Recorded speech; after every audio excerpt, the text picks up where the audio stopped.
तर संतोष सर आपल्या सोबत आहेत आज. संतोष सर कशा आहात तुम्ही? मस्त मस्त एक नंबर. आज ऍथलीट खेळतात तुमचे. हा सो नाव काय आहे त्यांचं? हेमंत नाव आहे याचा. ओके. हा आंबेवलीवरनं आहे. हा तुमच्या म्हणजे जे सबस्क्रायबर व्ह्युअर्स आहे यांना मी विचारायला इच्छितो की यांचा वेळ पहिले बॉडी बघायच्या आधी यांचा एज सांगा किती असेल. तुम्ही सांगा एज किती असेल. 30. नाही, मग यांचा एज आहे 40 आता क्रॉस झाले. 40 क्रॉस झाला का? क्रॉस झाले. ओके. तर बॉडी बघण्यापेक्षा ते कोणत्या एज मध्ये ते बॉडी बिल्डिंग करतात ते महत्वाचं आहे. Yes yes yes yes right. खूप चांगलं वाटलं एवढ्या एज मध्ये तुम्ही खेळताय. त्याच्या आधी पण खेळायले का ते?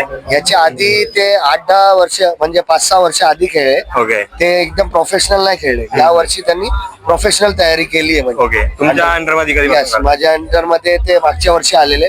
ते आलेले फक्त बॉडी शेप मध्ये आणायला. पण मी त्यांना प्रोत्साहित केलं की म्हणजे एवढा मेहनत करतात ते तर तुम्ही खेळून पण घ्या या वर्षी. तर असं म्हणजे आम्ही तयारी स्टार्ट केली. ओके. सो आता तुम्ही ऑफ सीझन आहे राईट? माझा of season. Yes. Okay. So माझे काही क्वेश्चन्स होते तुम्हाला. ओके. ठीक आहे. म्हणजे तुम्ही खूप चांगल्या लेवलचे बॉडी बिल्डिंग लाईक इंस्टावरती पण खूप तुमचे फॉलोअर्स आहेत, फेमस आहेत. येस. सो माझा असा क्वेश्चन होता ऍज अ कोच स्टुडंटने कोच सोबत कसं राहायला पाहिजे? यस. स्टुडंटनी कोच सोबत कसं राहायला पाहिजे. हा.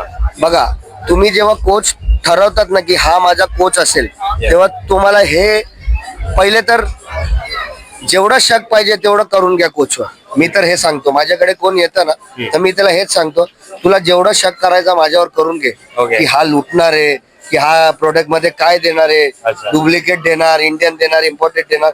जेवढं शक पाहिजे 4 ठिकाणी बघून या सगळ्यांचे रेट. आणि जेव्हा माझ्याकडे आले तेव्हा फक्त माझ्यावरच भरोसा ठेवा. बरोबर आहे. कारण तुम्ही कसं कोच लावता आणि ऐकता दुसऱ्याचा. बरोबर. का तुमच्या कोचवर तुमचा भरोसा नसतो. तुम्हाला असं वाटतं की कोच प्रोटीन महाग विकतोय किंवा जे पण देतोय प्रोडक्ट ते डुप्लिकेट देतोय आणि महागात देतोय. तर यापेक्षा नुकसान कोचचा नाही होत, नुकसान स्टुडंटचा होतो. कारण कोच पैसे घेऊन टाकतो, मी पैसे घेऊन टाकतो.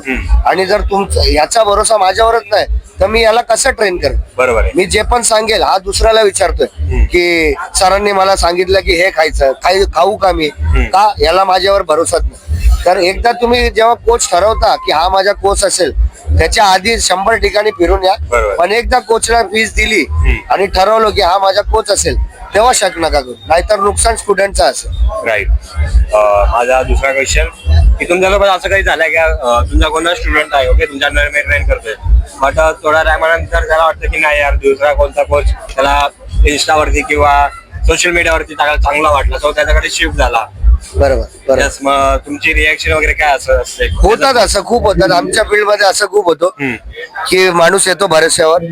पण कधी कधी कसा असतो, तुम्ही 10 लोकांना ट्रेन करतात तर तुम्ही सगळ्यांना खुश नाही. सगळ्यांना जो खुश ठेवतो तो कोण असतो? जोकर असतो. तर तुम्ही सगळ्यांना खुश नाही ठेवू शकत. तर 10 स्टुडंट पैकी 6 तुमच्या सोबत असतील एंड पर्यंत.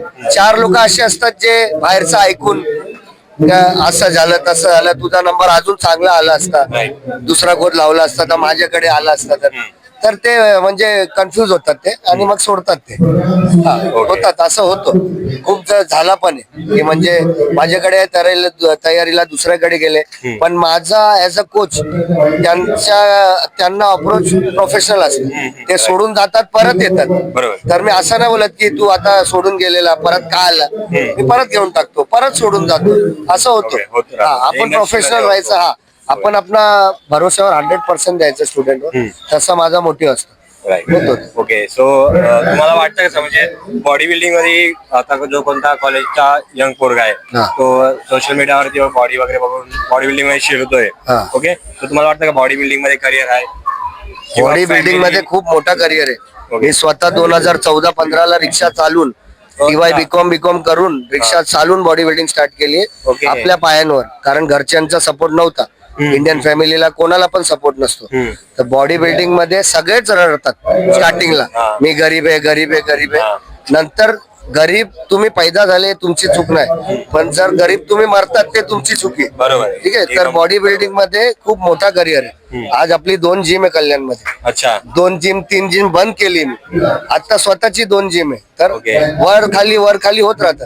पण असं नाही की इन्कम कमी होतं. पण जे पण बॉडी बिल्डिंग मध्ये ऍज अ पॅशन करतात बरोबर. आता मी कसं बॉडी बिल्डिंग इन्कम साठी नाही चालू केली, मी बॉडी बिल्डिंग ऍज अ पॅशनच चालू केली. आणि जोपर्यंत रिटायरमेंट घेत नाही मी ऍज अ पॅशनच बॉडी बिल्डिंग करतोय.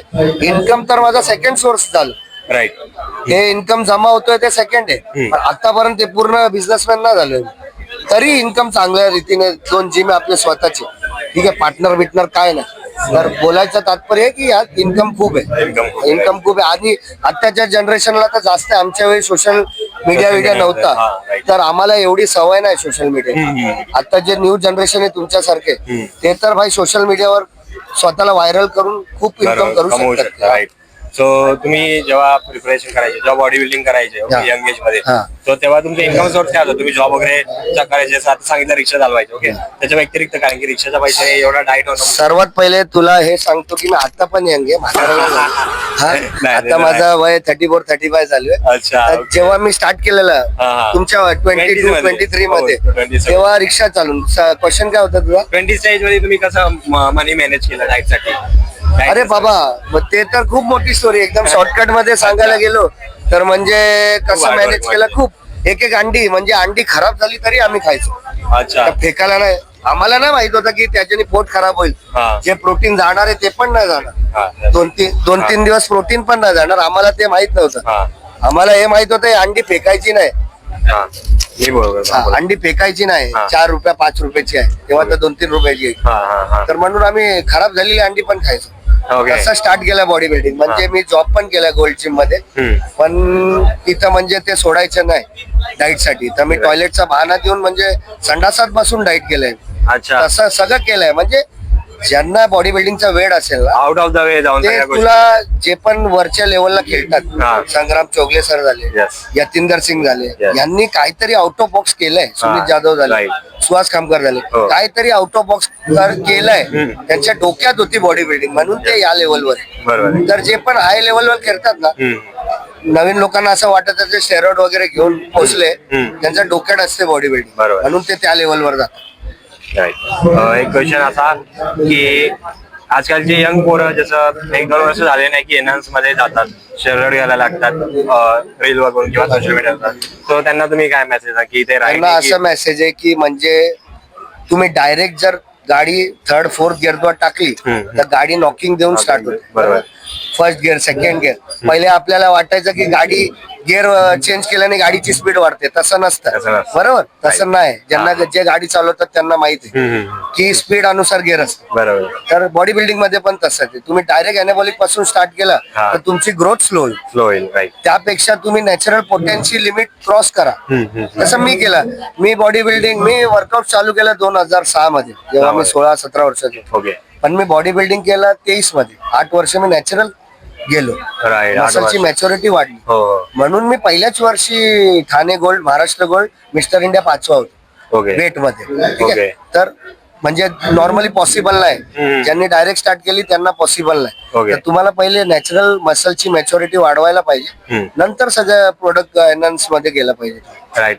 सो एका शेवटचा क्वेश्चन, काही फॅमिली अशी असतात जी मुलांना बॉडी बिल्डिंग साठी सपोर्ट नाही करत, की त्यांना वाटतं नाहीये करिअर, बिकॉज स्पोर्ट्समध्ये, इंडियामध्ये स्पोर्ट्समध्ये करिअर नाहीच असं बोलतात. इंडियामध्ये फक्त क्रिकेटमध्ये करिअर. फक्त क्रिकेटमध्ये करिअर. सो असं त्यांची थिंकिंग असते. सो त्यांना पॅरेंट्सना तुम्ही काय मेसेज देणार? नाही, पॅरेंट्सला हेच मेसेज देणार. आता पॅरेंट्स एवढं तरी एज्युकेट झाले का त्यांना माहिती की प्रोटीन दिलं पाहिजे मुलांना.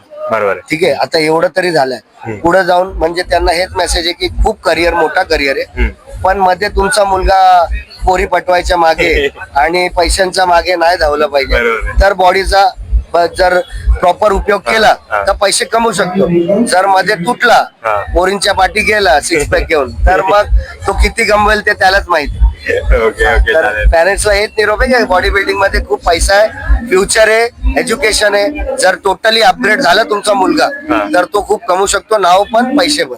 ओके. राईट. तो शेवटचं आमच्या बिगिनर्सला किंवा आमच्या व्ह्युअर्सला तुम्ही काय मेसेज देणार की जिम जॉईन करण्याच्या आधी काय लक्ष द्यावं किंवा काय? मी शेवटचा मेसेज हे देणार, तुमच्या लाईफ स्टोरीवरून काय एक्सपिरियन्स आहे? गिव्ह अप करू नका.